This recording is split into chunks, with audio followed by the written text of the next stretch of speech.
Pourquoi ta perte de poids est bloquée et comment y remédier? Tous les jours, des centaines de personnes viennent me voir avec cette problématique et je sais que ça peut être frustrant de vouloir essayer de mincir et qu'en fait, on n'y arrive pas, que ce soit bloqué et qu'on ne comprenne pas pourquoi. Avant de t'expliquer les raisons, il est crucial que tu comprennes pourquoi on a des plateaux qui se produisent, notamment quand tu veux essayer de mincir. Et contrairement à ce que tu penses, c'est pas forcément de ta faute. C'est que ton corps, en fait, il s'adapte intelligemment à tes efforts. Là, on va voir ensemble 4 principales causes physiologiques des plateaux. Plus tu réduis tes calories, plus ton corps devient économe. C'est ce qu'on appelle l'adaptation métabolique. D'ailleurs, petit fait surprenant pour toi, selon une étude de l'INSERM publiée en 2019, le métabolisme peut ralentir jusqu'à 20% après plusieurs semaines de restrictions caloriques sévères. C'est comme si un peu ton corps passait en mode économie d'énergie. Le plus important dans tout ça, c'est qu'il faut que tu apprennes à écouter ton corps. Vraiment ressentir tout ce qui se passe à l'intérieur. L'avantage en fait, c'est que, comme je dis souvent, winner win, loser lose, c'est qu'en gros, quand tu fais attention à ton hygiène de vie, à ce que tu manges, en fait moi je fais hyper attention à ça. Donc là j'ai un tracker pour mon sommeil, pour mes habitudes, mes niveaux de stress, pour voir mes battements cardiaques, enfin bref, je traque tout pour en fait m'assurer que tout ça m'aide à avoir une meilleure santé par la suite. Et le truc, c'est qu'une fois que j'ai un réglage qui est légèrement déréglé, en fait je le sens tout de suite parce que j'ai tous les marqueurs qui sont ouverts. En fait, quand tu suis un régime, ton corps ne fait pas toujours la différence entre les graisses et les muscles. Et souvent, il peut puiser dans les muscles pour faire de l'énergie. Et ça, c'est tout ce que tu ne veux pas. Souvent, le dénominateur commun de tous les régimes qui sont mauvais, avec le moins d'efforts, le moins de choses à faire, etc. En fait, c'est ça, c'est la perte de masse musculaire. Et ce qui rend forcément un métabolisme plus lent. Et donc ça rend la perte de poids de plus en plus difficile. Tu fais plus d'efforts et tu as moins de résultats. Et l'écart se creuse comme ça.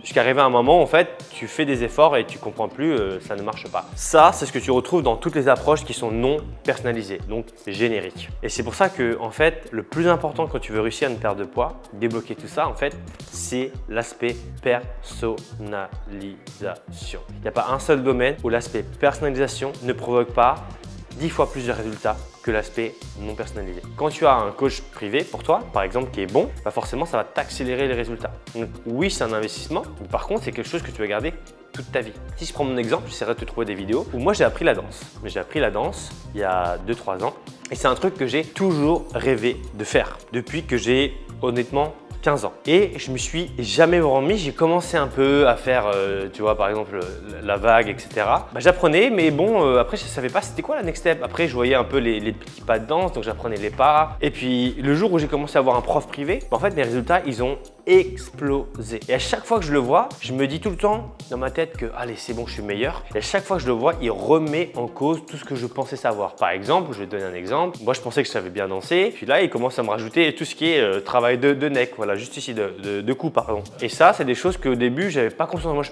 pensais que maintenant, je dansais bien et tout. Je savais faire des vagues et tout se passait bien. Alors qu'en réalité, maintenant, il va falloir commencer à rajouter la tête, etc. Donc c'est pour ça que de manière générale, évite absolument les choses beaucoup trop génériques et si tu le peux, vraiment, ça c'est un des meilleurs conseils que je puisse te donner, fais des choses personnalisées.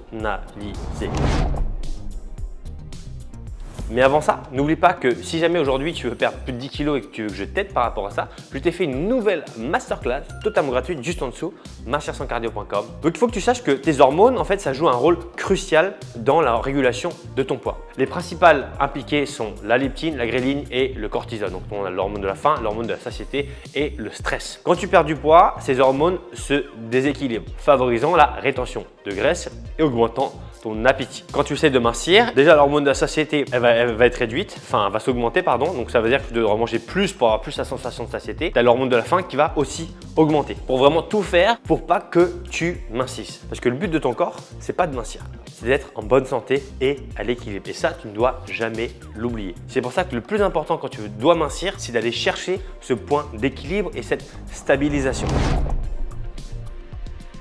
Aujourd'hui, on a une enquête de l'IFOP qui révèle que 68% des Français abandonnent le régime au bout de 6 semaines en moyenne, à cause justement de cet fameux effet plateau. Donc maintenant, tu vas me dire, mais Thomas, alors du coup, comment on fait pour passer ce plateau? Très simple, je vais te donner plusieurs stratégies. La première stratégie, ça va être la rotation des macronutriments. Donc ce que tu peux faire, c'est que tu peux varier les proportions des protéines, des glucides et des lipides. Donc par exemple, peut-être qu'un jour tu vas faire 40% de protéines et 40% de glucides et 20% de graisse. Après, tu peux augmenter la graisse, tu peux descendre les glucides. Tu vas alterner un peu les différentes macros, tout en maintenant bien évidemment un apport de protéines stable, parce que les protéines c'est le plus important. Les graisses et les glucides, ça tu peux les moduler sans aucun problème. Ensuite, en numéro 2, tu vas devoir aussi augmenter la résistance progressive de tes entraînements. Donc si tu avais l'habitude de faire par exemple 10 répétitions de ce mouvement-là ou de squat, soit tu mets plus lourd, soit tu en fais plus. Tu vas devoir essayer d'aller chercher un peu plus toutes les semaines. Ensuite, en numéro 3, tu vas avoir l'augmentation du NEAT, notamment le fait de marcher dehors. Tu vas marcher peut-être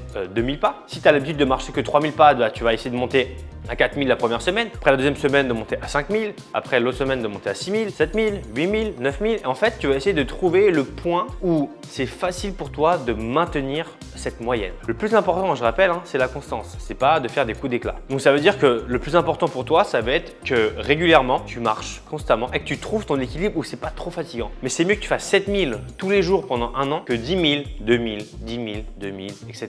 Et enfin, le dernier point et le plus important, c'est celui que je donne forcément à mes élèves à chaque fois, ça va être les semaines de maintien, la stabilisation. Aujourd'hui, énormément de gens oublient de stabiliser leur perte de poids et c'est ce qui provoque forcément l'effet yo-yo. Attends, petite pause. Mais attends, mais là je vois que t'es pas abonné à la chaîne. Et pourtant ça m'aide ici. C'est totalement gratuit, donc pense à le faire. Tu mets un petit mot d'amour dans les commentaires et ça m'aide énormément. Je compte sur toi. Merci. Donc la première erreur, c'est la sous-estimation des portions, qui est très commune dans 99% des cas. Aujourd'hui, on a une étude de l'INSEE qui montre qu'en 2019, 72% des Français sous-estimaient leur portion de 20 à 30%. T'imagines? Donc ça veut dire que sur 2000, toi tu penses que tu manges 2000, en réalité, tu manges, on va faire simple, tu manges 2400. Et donc, tu n'es pas en déficit calorique, et donc tu ne mincis pas, et donc tu abandonnes, et donc tu culpabilises, et donc tu arrêtes. Voilà, schéma classique. Donc pour ce faire, ce que je te conseille, c'est la fameuse balance et de traquer tes calories. Ensuite, en numéro 2, en termes d'erreur, on a la surcompensation post-exercice. C'est qu'en gros, vous surestimez les calories que vous brûlez pendant l'entraînement et vous récompensez un peu vos efforts avec trop de nourriture. Donc en gros, je ne prends pas cet exemple-là, mais si vous avez des Apple Watch, en général, la consommation est largement surestimée de 20 à 30%. Donc ça, c'est pareil. En général, moi, j'aime bien réduire de 20% à chaque fois pour être vraiment safe. Ensuite, on va aussi avoir la déshydratation chronique. Le problème, c'est que parfois, certaines personnes confondent la faim et la soif. Donc souvent, ils vont manger alors qu'en fait, ils ont juste soif. Et c'est ce qui entraîne une surconsommation des calories. Et pour ça, on a une étude de l'Université de Nice en 2020 qui a démontré que l'augmentation de l'hydratation de 500 ml par jour pouvait réduire la prise de calories de 8% chez les personnes en surpoids. Donc, solution pour toi, fixe-toi un objectif d'hydratation quotidien personnalisé. En général, une règle simple, c'est de boire 30 ml d'eau par kilo de poids de corps. Donc, si tu fais 100 kg, tu bois 3 litres. Et enfin, en dernier, je le répéterai jamais assez, mais c'est le manque de sommeil. Mais la différence, elle est énorme sur votre perte de poids. Tu auras un dérèglement hormonal incroyable si tu ne dors pas assez. Notamment, la gréline et la leptine veillent à dormir 8 heures.